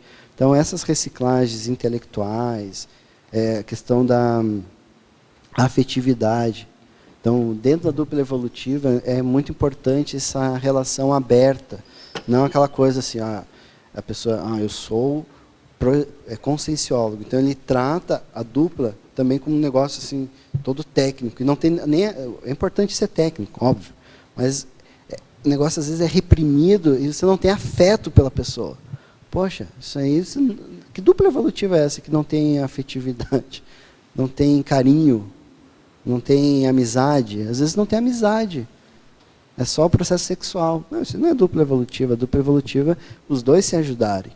Então, eu tenho várias coisas, senão eu vou falando longe, assim, mas trafores, por exemplo, a questão da insegurança, eu era muito inseguro, baixa autoestima, tudo isso eu tinha. Hoje eu não sinto mais isso. Mas tem a ver com o quê? Com o meu movimento intraconsciencial. Se você já está bem com você mesmo, você não vai ficar preocupado com os outros, o que os outros vão pensar. Né? Mais ou menos isso. Bom, Paulo, nós estamos chegando aqui no nosso tempo. Tem mais alguma coisa que você gostaria de abordar, que não foi abordada no verbete? Você gostaria de comentar mais alguma coisa? Normalmente, quando eu apresento o verbete, eu penso, poxa, esse verbete a gente conseguiu falar 40% do que eu queria trazer. Mas eu vejo que hoje a gente conseguiu ir, sei lá, 99%, ou talvez até 100% do verbete. E é muito bom assim, essas perguntas para a gente poder entender melhor a projeção. Eu acho que o inversor, ele não tem como se considerar ou se chamar inversor se ele não estuda a projeção. É basicamente isso que eu estou trazendo, porque a inversão ela tem a ver com a programação existencial, com a lembrança de vidas passadas, com a assistência, desassédio que o inversor vai fazer. Então, para mim, pode ser até redundante um tema desse, inversor projeciólogo, mas eu quis chamar a atenção para isso, para trazer a responsabilidade de como inversor eu tenho que dominar a projeção. Eu acho que é bom também você citar essa questão das ideias inatas, né, que tem muito a ver com o inversor e com essa questão que a pessoa perguntou do curso intermissivo. se ela conseguir detectar quais são as ideias que ela trouxe, que são muito assim, contundentes, muito firmes, eu acho que puxa tudo isso também, né? Dá muita força para ela. Ela dá força para superar as coisas, as situações do dia a dia. Muito bom. Então, nós agradecemos aqui ao professor Paulo pelo seu excelente verbete. Agradecemos aqui a presença de todos, a participação dos tertulianos, agradecemos a participação dos teletertulianos, agradecemos aqui a toda a equipe de apoio, ao Christian e ao Robson lá, e passamos aqui para os nossos avisos e divulgações. Obrigado. As pontuações da tertúlia de hoje são 70 assinaturas no livro de presença, 15 perguntas presenciais e 22 perguntas respondidas online. Hoje nós temos 5 recados. A Viviane com Acoplamentário, a Andréia com a CP2 em São Paulo, a Poligiana com a primeira jornada de pesquisas progestiológicas, a Patrícia Ribeiro com o terceiro Congresso Internacional dos Intermissivistas e o João Paulo com curso de arco voltaico em São Paulo. Boa tarde a todos. O CAEC convida os interessados para o curso Acoplamentário, que ocorrerá nos dias 12, 13 e 14 de junho. A temática será grupalidade e os EPICOM serão a Eliana Stedley, o Everton Santos e o Flávio Buononato. Quem quiser mais informações na recepção do CAEC ou no 45 3525 2652. No Facebook também é só buscar a palavra acoplamentário. Obrigada. Boa tarde a todos. O IPC convida para o curso de formação de despertos. Então, o próximo ECP2 ocorrerá em São Paulo com o professor EPICOM Fred Gunning, do dia 19 a 21 de junho. Qualquer informações, vocês podem ligar no telefone 11 3287 9705 ou na página do Facebook do IPC São Paulo ou na página do IPC mesmo, www.ipc.org. Obrigada. Boa tarde. O IPC convida todos os tertulianos e teletertulianos para a primeira jornada de pesquisas progestiológicas. Ela vai ocorrer em São Paulo, dos dias 28 e 29 de novembro de 2015. E a chamada de trabalho já está aberto o prazo para a entrega dos trabalhos até o dia 15/7 de 2015. Tanto a chamada de trabalho quanto as informações sobre o evento, vocês podem ter na página do Facebook do IPC de São Paulo. Muito obrigada. Boa tarde a todos. Em comemoração aos 20 anos do CAEC, a Sinvexes e o CAEC convidam para o Congresso Internacional dos Intermissivistas. Você acha que participou de um curso intermissivo antes de ressomar nessa vida humana atual? Gostaria de conectar-se ao campo energético desse curso intermissivo, relembrar ideias, prioridades, aprofundar a sua autopesquisa? Venha participar desse evento nos dias 10, 11 e 12 de julho, aqui em Foz do Iguaçu. Informações no site do CAEC ou da Sinvexes. Obrigada. Boa tarde a todos. O IPC São Paulo convida para o curso Arco Voltaico. O curso vai ser dado pelo professor EPICOM Leonardo Firmato nos dias 12, 13 e 14 de junho. Qualquer informação, pode ligar no telefone 3287-9705 ou no site do IPC, www.ipc.org. Muito obrigado.